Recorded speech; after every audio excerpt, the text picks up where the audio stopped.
Yes, people, why am I over there? Hope everyone is good. Yeah, I mean, 4-0, solid win.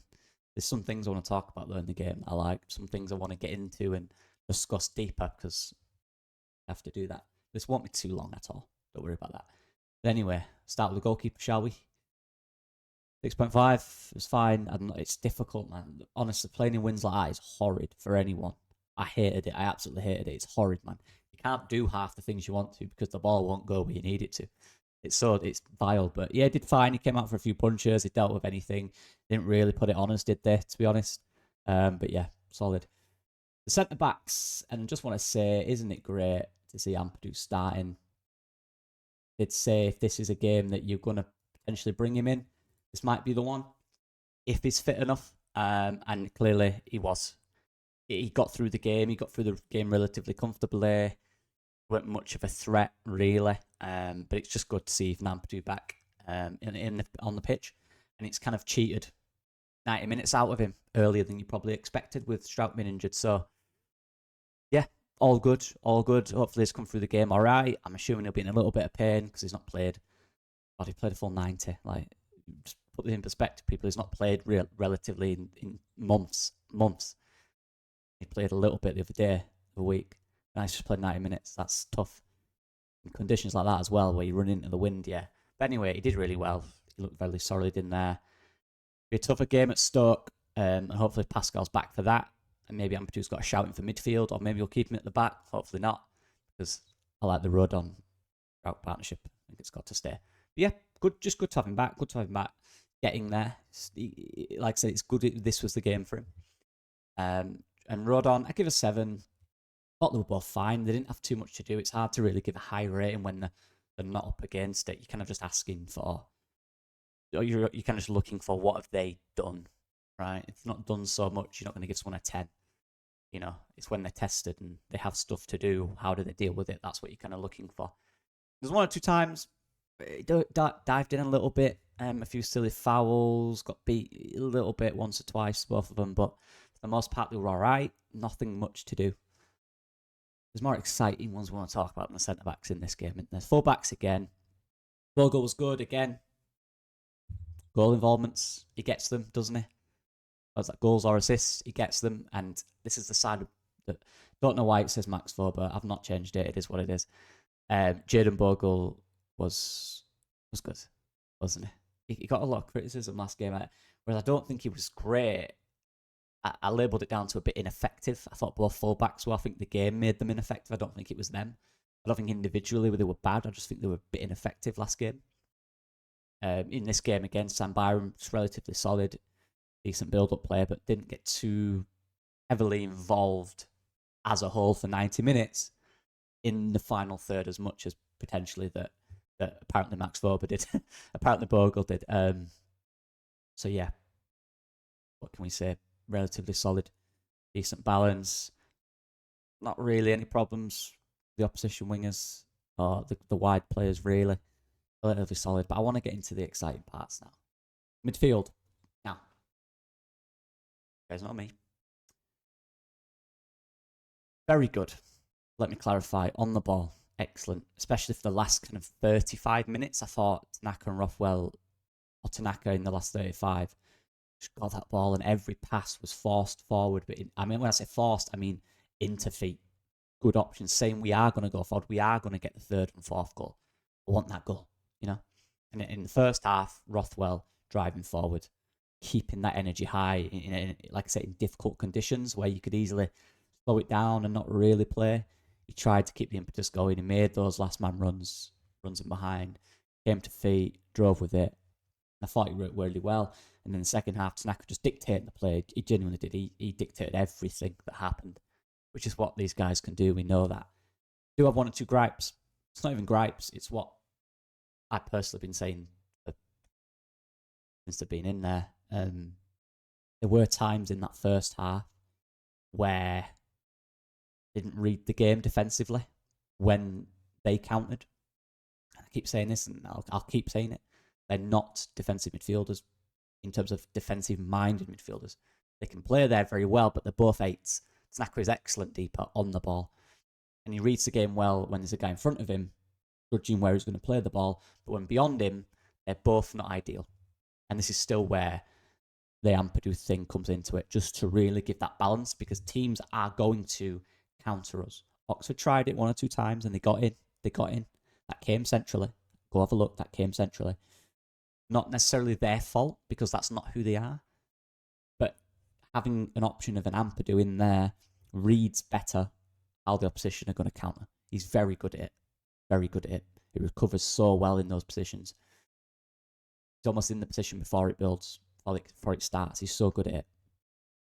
And that's where we need to be careful. Because on the ball and in certain defensive situations, these two are brilliant. Very good, smart players. There's just moments where you can tell they didn't grow up loving defending like Ampadu does. Because that's where you read the little nuances of the game. So that's just a little thing there that we need to get. Every week I'm going to keep saying it because I want to make this point. I think it's important. But yeah, great. They're both brilliant, aren't they? Let's be honest. They're absolutely brilliant. No one's denying that. You know, what can I say about these two? These two, and I've given 8.5 and 8 for wingers, by the way. You know they played well if I did that. They were excellent.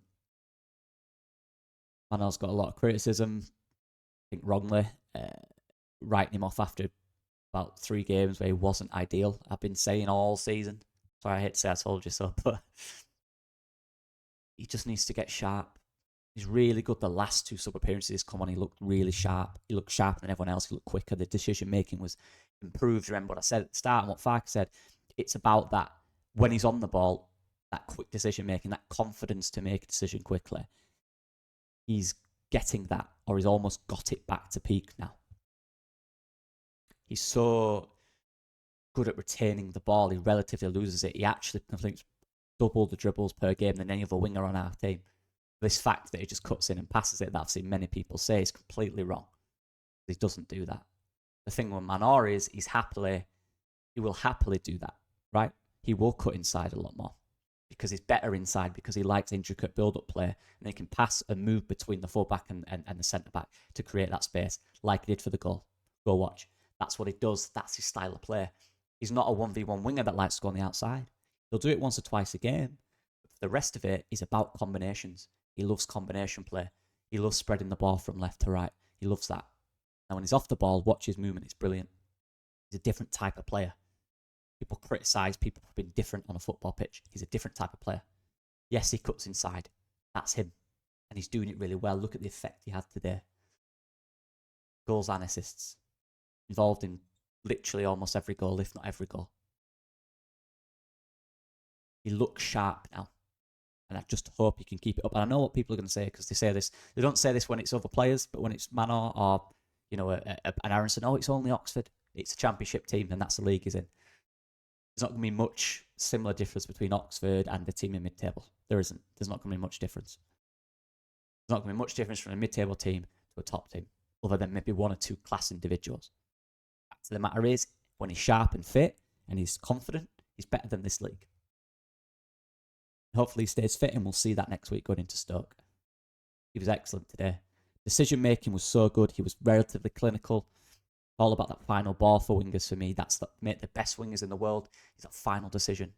And he did it really well. Dan James, echo everything I just said for Solomon. Played his own way, very direct, in behind, always an option. Had shots, was active, didn't hide, showed some decent skills. Good goal, good sniffing of where the ball's going to go. Good combination play between both wingers to score. Love that. Both brilliant. 8 and 8.5. Yeah, Pro struggled today. He struggled. He couldn't get into the game. I don't think he did much when he was on the ball. I think he was a little lax. His touch wasn't on it. Same stuff we see with Joel Perot. When he's not scoring, there's not enough around it consistently to warrant playing a start. Sorry. For me. I know people are screaming for Matteo Joseph, and I'd side with him now at this point. But the fact of the matter is, regardless of who you're siding for, I still believe we need strengthening that area. I just do. I think we get so many good opportunities around the box. I just think we need someone different in the box and around the box, a different option. I know people are saying we have a good enough team and I wouldn't buy anyone. I literally don't understand that logic in the slightest. Why would you not want even more? This is football. Make it. Yeah, you should get up with this squad, right? Make it even easier. Why would you not make it even easier? Because the reward is the Premier League. If you can bring in a quality lunge striker or pay a tiny bit of money for for a striker or a player, why would you not? We have the smallest squad in the league. People are not using that, but I will because it's true. Smallest squad in the league means less options. Yeah, you might have the best, but there's less options. If you have 2 or 3 injuries, then it ain't looking so good. And we have seen that. And we're seeing that in certain positions now. We have the smallest squad in the league. We can feasibly bring in 2 or 3 players. I don't think we will, but we can and we should. Because you want to give the manager the best. I don't care if we already got the best team. Make it even better. Why would you not? Why would you not? Make your chances from 90% going up, from 80% going up to 90% going up. Why would you not do that? You know? I don't get that logic. It's almost like people just don't like the manager and they don't want him to do well. It's crazy. I want Leeds to get promoted and so should you. And if bringing in a better player to do that helps, why would you be against that? We've got the best team. Are you a fan? What angle are you coming from when you say that? I don't understand. You want to watch better players. You want to watch exciting players. Bring one in. You get to watch that. It's more entertaining for you. You know? I don't understand that logic, personally.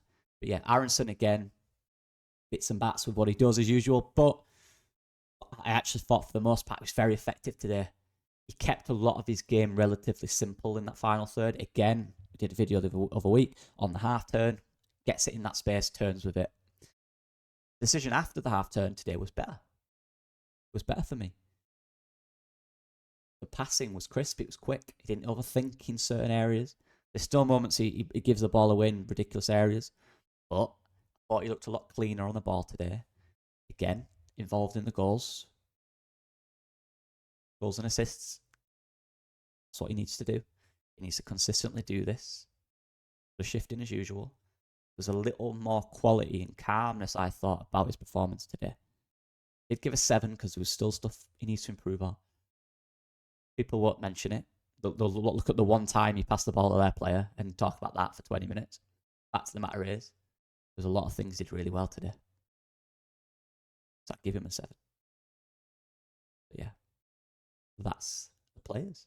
Now, Ramzani came on, looked sharp, should have scored some more goals though. Mateo Joseph came on, did his thing. Relive came on, Schmidt came on. I love Schmidt. I need to see more Schmidt. I'm not going to, and that's whatever, but he's a good player, people. Trust. Don't give up on Schmidt. Everyone's giving up on him, saying what's the point in signing him? Just wait. He'll get his moment. He will get his moment.